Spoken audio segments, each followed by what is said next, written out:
জিলকদ মাস এমন একটি মাস যে মাসে যুদ্ধ বিগ্রহ নিষিদ্ধের মাস।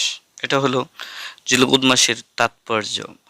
প্রথম জিলহজ হুদায়বিয়ার সন্ধি হয় মদিনার মুসলমান এবং মক্কার কাফেরদের মধ্যে সাময়িক যুদ্ধবিরতির জন্য। এই মাসেই বায়াতে রিদওয়ান অনুষ্ঠিত হয়। ৮ই জিলকদ মুসলমানদের জন্য জীবনে একবার হজ পালন করা এটা ফরজ হয়। এই আয়াতটা ৪ নম্বর পারা ১ নম্বর পৃষ্ঠা ৩ নম্বর সূরা সূরা আলে ইমরানের ৯৭ নম্বর আয়াত। আল্লাহ তাআলা বলেন, ওয়ালিল্লাহি আলান নাসি হিজ্জুল বাইতি মান ইসতাতা ইলাইহি সাবিলা। এই আয়াত দ্বারা মুসলমানদের উপরে হজ ফরজ হয়। জীবনে একবার হজ করতে হয়। যারা সামর্থ্যবান তারা এই গুরের হজ আদায় করতে হয়।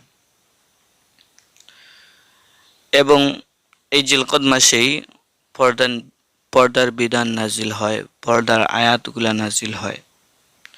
এই জিলকদ মাসে হযরত ইব্রাহিম আলাইহিসসালাম, হযরত ঈসা আলাইহিসসালামের জন্ম হয়, কোনো কোনো বর্ণনায় আছে 25শে জিলকদ।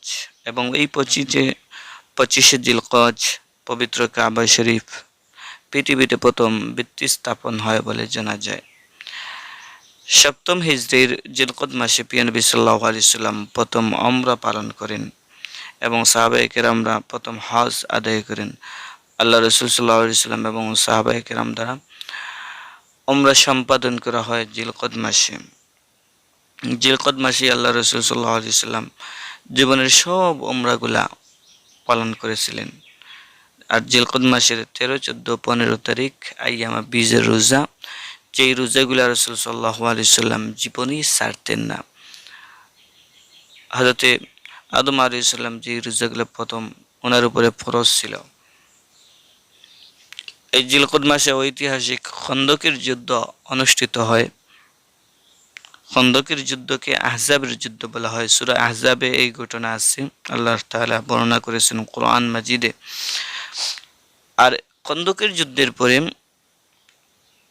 মদিনার বনু কুরাইজ এদের সাথে, মদিনার ইহুদিদের সাথেও যুদ্ধ হয়। কারণ তারা যখন মদিনায় বসবাস করে তখন মদিনার মুসলমান এবং মদিনার ইহুদি এদের সাথে একটা চুক্তি হয়, তারা শান্তিতে বসবাস করবে। কিন্তু এই চুক্তি তারা খন্দকের যুদ্ধের সময় ভঙ্গ করে দেয়। তারা মক্কার কাফেরদের সাথে হাত মিলায়, তাদের সাথে ঐক্যবদ্ধ হয়ে মুসলমানদের বিরুদ্ধে যুদ্ধ করে। এই জন্য পরবর্তীতে আল্লাহ তাআলার হুকুমে বনু কুরাইজার সাথে যুদ্ধ হয়। তো এইগুলো হলো এই মাসের তাৎপর্য। এই মাসের ফজিলত কি, গুরুত্ব কি?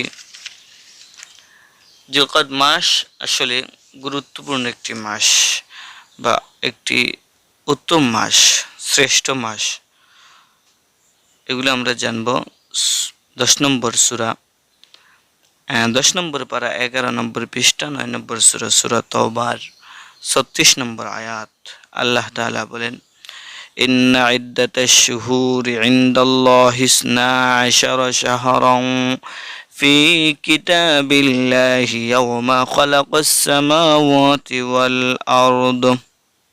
আল্লাহ তাআলা বলেন, আসমান এবং জমিন সৃষ্টির শুরু থেকেই আল্লাহ তাআলার হিসাবে, গণনায়, আল্লাহ তাআলার বিধানে মাস হলো, গণনার মাস হলো 12টি। মিনহা আরবাআতুন হুরুম, এই 12টি মাসের মধ্যে শ্রেষ্ঠ মাস, হারাম মাস, নিষিদ্ধ মাস, মানে গুনাহের কাজ নিষিদ্ধ, পাপাচার করা, যুদ্ধ বিদ্রোহ, এগুলো নিষিদ্ধ করেছেন। এই জন্য এই মাসকে বলা হয়, 4টি মাসকে বলা হয় আশুরুল হরম, হারাম মাস। যালিকা দ্বীনুল কাইয়্যিম, আল্লাহ তাআলা বলেন এটাই আমার সুপ্রতিষ্ঠিত বিধান। আল্লাহ তাআলার বিধান হলো ফালা তাজলিমু ফীহিন্না আনফুসাকুম, হে বান্দারা তোমরা এই মাসগুলাতে, এই হারাম মাসগুলাতে তোমরা নিজেদের প্রতি জুলুম করবে না। ওয়াকাতিলুল মুশরিকিনা কাফাতান কামা ইউকাতিলুনাকুম কাফা, কিন্তু কাফেররা যদি তোমাদের বিরুদ্ধে যুদ্ধ করে, তোমাদের বিরুদ্ধে অস্ত্র ধরে, তখন তোমরা তাদের থেকে বাঁচার জন্য